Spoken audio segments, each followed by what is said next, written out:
Are you wondering how your kids will react when there's a terror attack in the US?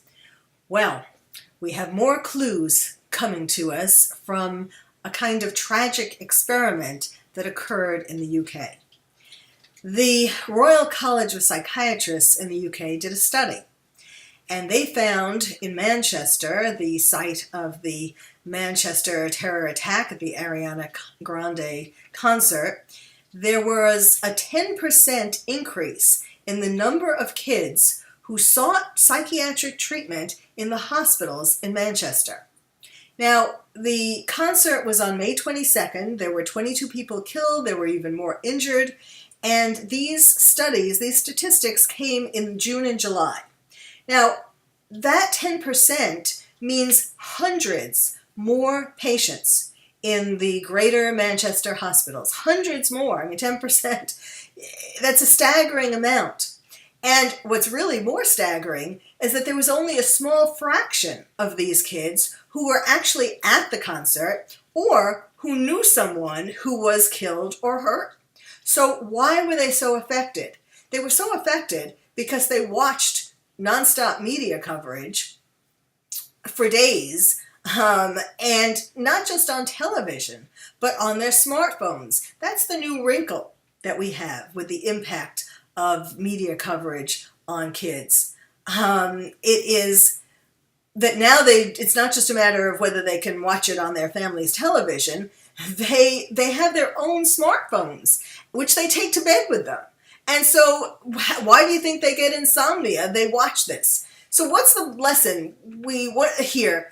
That we can't just think when our kids, there are going to be terror attacks in the United States, and we can't think that if there are kids are showing signs of anxiety, that they'll just get over it. We can't tell them, get over it.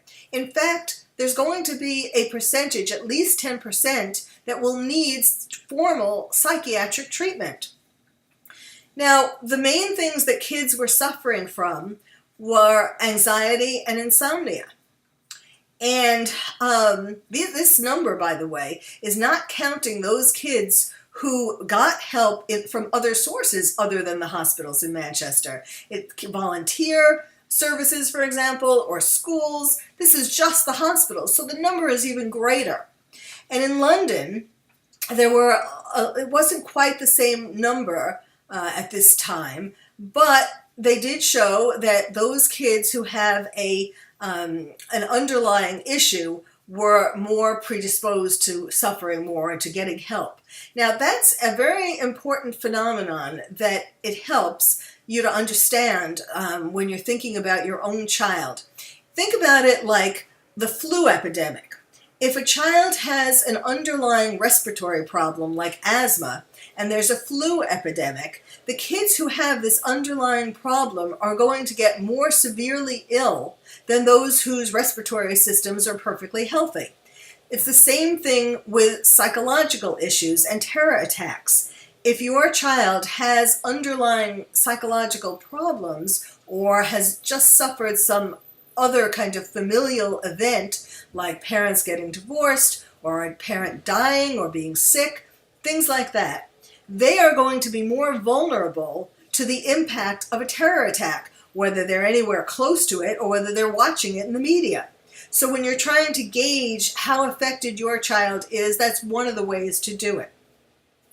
Now, in both Manchester and London, there is this new wrinkle of the smartphones, and some of the things that kids have been asking about or saying are, for example, a 10-year-old boy who had anxiety and insomnia. He would stay up worrying about his father, who worked in London.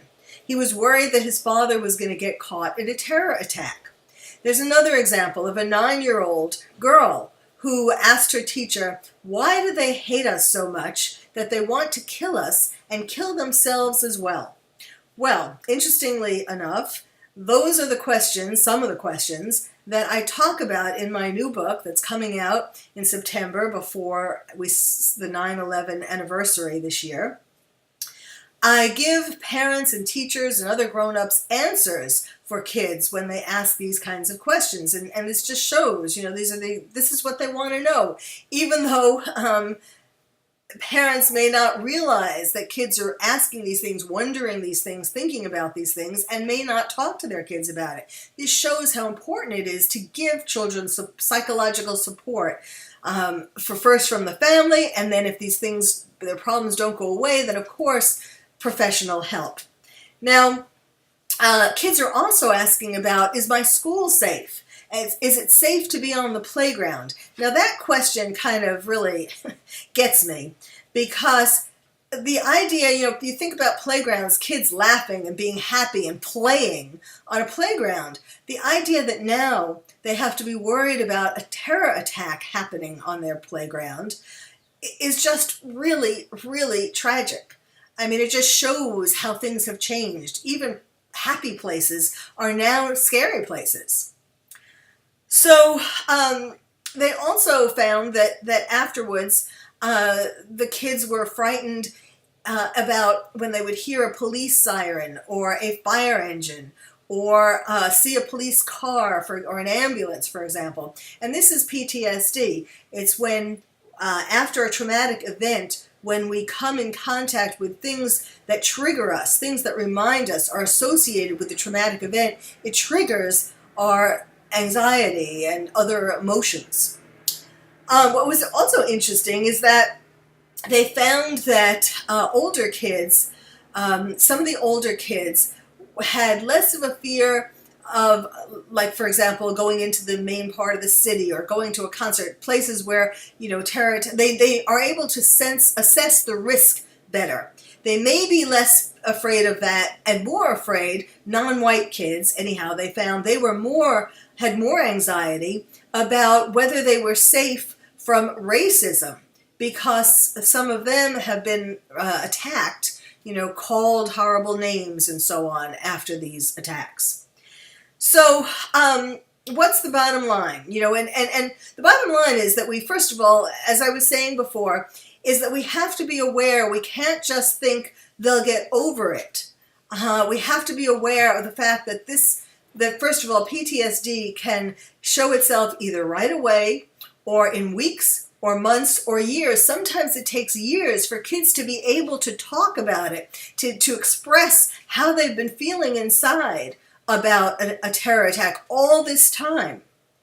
And so now one positive sign of all of this is that it shows that at least there is less stigma these days about seeking psychiatric help, which is really wonderful, since there are going to be more attacks and more kids are going to be needing to seek this kind of help. So let me give you, if you want more help, if you'd like to get more information about terrorism, terror attacks, children, and so on, you can go to my website, which is terroristtherapist.com. And you can go to my Facebook page. If you just put in The Terrorist Therapist, you will get to that as well. And I have more vlogs and podcasts and so on, where you can find more information and get more help. But what this is showing is that when terror attacks happen, we really have to pay attention to our kids and not just think that we can say they're there and everything will be okay.